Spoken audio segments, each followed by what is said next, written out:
Hello everyone. आज का जो वीडियो है वो कुछ टिप्स और ट्रिक्स मैं आप लोगों को बताऊंगी ताकि आप अपने फैमिली और अपने परिवार के लिए समय निकाल पाएंगे अगर आप इन हैबिट्स और इन टिप्स को अपनाते हैं। तो मैंने ओवर वॉइस ये कर रही हूँ क्योंकि बैकग्राउंड में कुछ साउंड आ रहा था, इस वजह से मैंने उसको म्यूट कर दिया है। तो ये टिप्स जो है ये मैं अपने लाइफ में इसको यूज़ करती हूँ और अपने समय का मैं भरपूर उपयोग करती हूँ। तो इस तरह से आप भी अपने फैमिली के साथ व्यतीत कर सकते हैं। तो और ऐसे ही इंटरेस्टिंग वीडियो देखने के लिए आप मेरे चैनल को ज़रूर सब्सक्राइब करिए और बेल आइकन को ऑल पे क्लिक करिए और अपने फैमिली और फ्रेंड के साथ इसे शेयर ज़रूर करिए ताकि उनको भी ये टिप्स और ट्रिक्स को अपने लाइफ में अपना पाएँ। और जो भी ये वीडियो देख रहा है प्लीज़ अपना सजेशन कमेंट बॉक्स में मुझे ज़रूर दे। तो चलिए वीडियो शुरू करते हैं और देखते हैं। पहला हैबिट ये होना चाहिए हमारा कि जब भी हम अपने बेड के चादर वगैरह को चेंज करते हैं या कुशन कवर को चेंज करते हैं तो सबसे पहले जैसे ही हम चेंज करें उसको हम तुरंत ही वॉशिंग मशीन में जो कपड़े हैं लगा दें, क्योंकि हम उसके लिए प्रॉपर समय नहीं निकाल पाते हैं और हमारे जो कपड़े हैं वैसे ही रह जाते हैं। अगर आप हाथ से धुलते हैं या धुलती हैं तो उसको आप डिप करके आप रात भर के लिए सोक कर लीजिए और जब सुबह जब शावर लेने जाइए तब आप उसको धुल सकती हैं। ऐसा करने से ये होगा कि आपके काम भी हो जाएंगे और जो कपड़े हैं वो अच्छे से आपके वॉश हो जाएंगे। तो ये हैबिट रखने से ये होगा हमारे समय की बचत होगी और हम अपने फैमिली और बच्चों के लिए समय निकाल पाएंगे।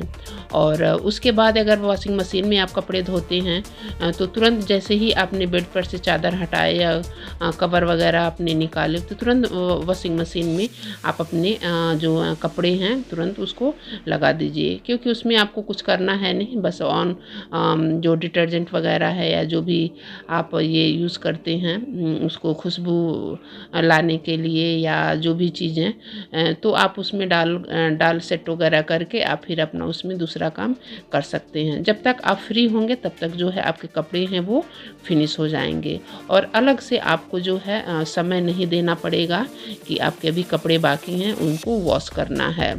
तो इस तरह से अगर आप अपनाते हैं तो बहुत अच्छा होता है।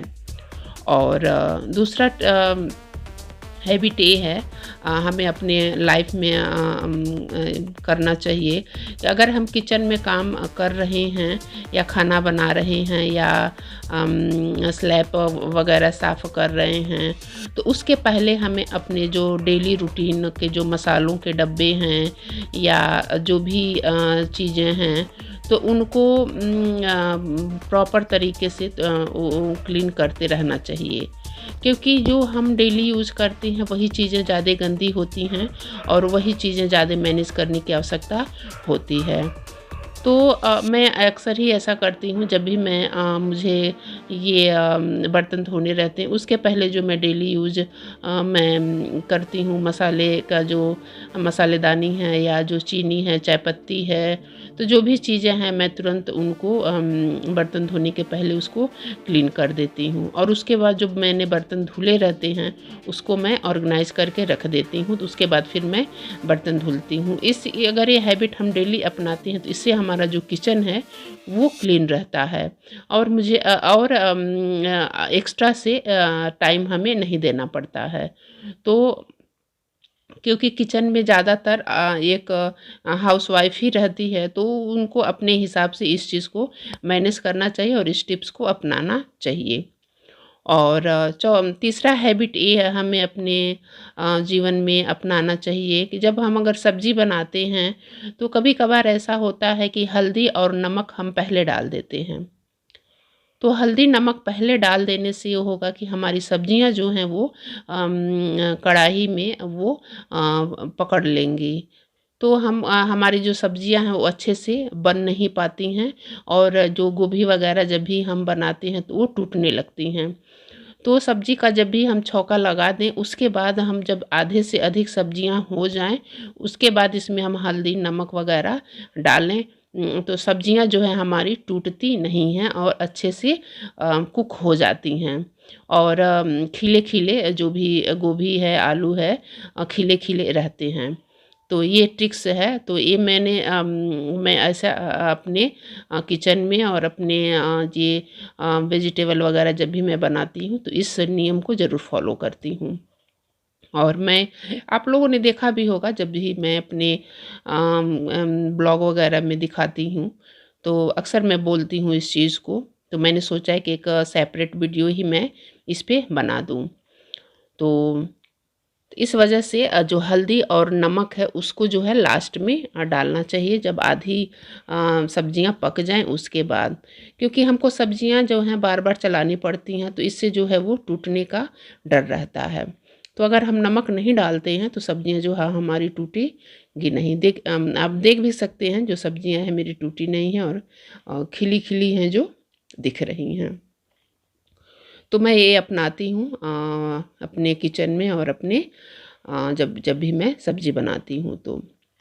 और तीसरा हैबिट ये हमारा होना चाहिए कि जब भी हम कपड़े जो हैं फ़ोल्ड करें, जब भी हम कपड़े फ़ोल्ड करें, तो कभी-कभी होता है कि हम कपड़े फ़ोल्ड करते जाते हैं और एक के ऊपर एक रख देते हैं। तो ऐसा बिल्कुल भी नहीं करना चाहिए। कपड़े अगर मान लीजिए किसी जेंट्स के हैं, तो उनके कपड़े अलग, बच्चों के कपड़े अलग और जो लेडीज़ हैं उनके कपड़े अलग करके फ़ोल्ड करना चाहिए। इससे आसानी ये होगा कि जब हम उसको तह लगाएँगे कबर्ड में, तो हम सिंपल वही उठा के वहाँ पे हमको रख देना होता है। और अगर हम मिक्स करके उसको हम तह लगाते हैं तो फिर जब हम उसको कबर्ड में रखेंगे तो उसको अलग करने में काफ़ी दिक्कत होती है और हमारा समय जो है काफ़ी लग जाता है। तो यही हैबिट अपनाना चाहिए। चौथा हैबिट ये है मेरा, या हम सबको अपनाना चाहिए, कि फ्रिज में जब भी सब्जियां रखनी हो उसको देख लेना चाहिए कि कौन सी सब्ज़ी ख़राब हो रही है, कौन सी सब्ज़ी ताज़ी है। तो उसके हिसाब से सब्जियों को बनाना चाहिए।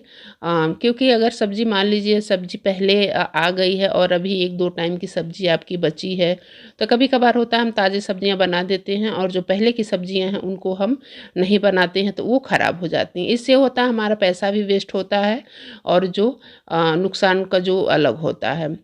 तो इस वजह से और नहीं करना चाहिए और पुरानी सब्जियों को पहले ही उसको फिनिश करना चाहिए, तो फिर जो ये सब्जियों को उपयोग में लाना चाहिए।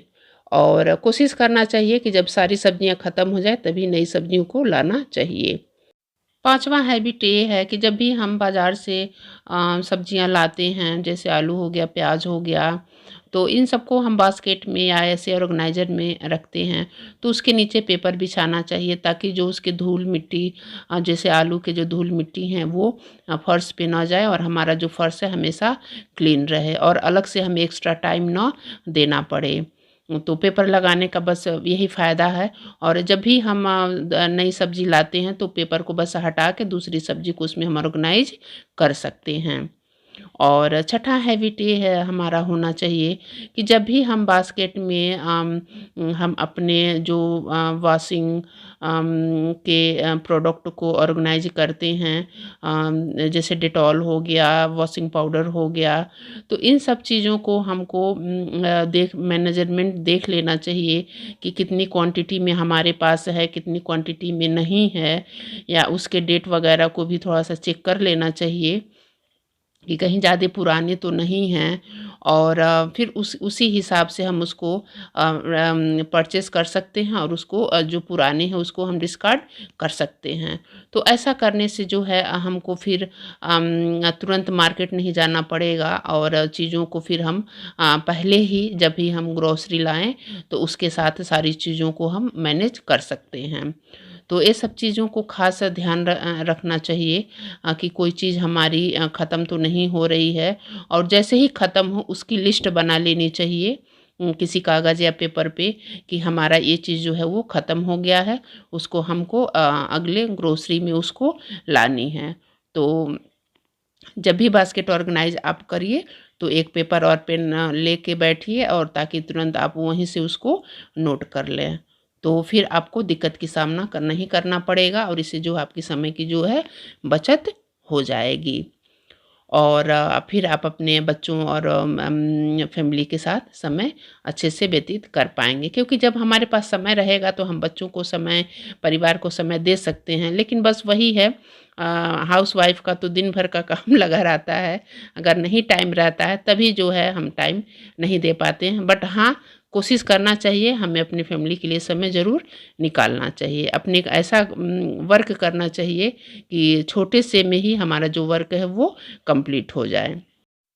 7वाँ हैबिट ये हमारा होना चाहिए कि जब भी हम चपातियाँ बनाते हैं, तो हम तुरंत जो है उसको रोटियों को बनाने लगते हैं। और क्योंकि जब हम आटा गूँथते हैं, तो तुरंत रोटियाँ को बनाने से जो है रोटी सॉफ्ट नहीं होगी। तो आटा गूँथने के कम से कम 15 से 20 मिनट बाद अगर हम रोटी बनाते हैं, तो जो है बहुत सॉफ्ट और बनती हैं, और डाइजेस्ट होने में भी काफ़ी सहायता करती हैं। और जब भी हम आटा गूँदें तो उसको जो है थोड़ा-थोड़ा पानी करके आटा को गूँदना चाहिए, और 15 से 20 मिनट के बाद हमें चपातियाँ बनाना चाहिए। और आप एक बार ज़रूर ट्राई करिएगा इस टिप्स को, बहुत अच्छा है ये। तो फ्रेंड्स, मैंने कुछ ट्रिक्स और हैबिट्स आपको अपने वीडियो के थ्रू शेयर किए हैं। I hope like you. और जो भी मेरे सजेशन होगा आपका, प्लीज़ मेरे कमेंट सेक्शन में ज़रूर दीजिएगा। और thank you for watching, lots of love all of you, bye bye and take care.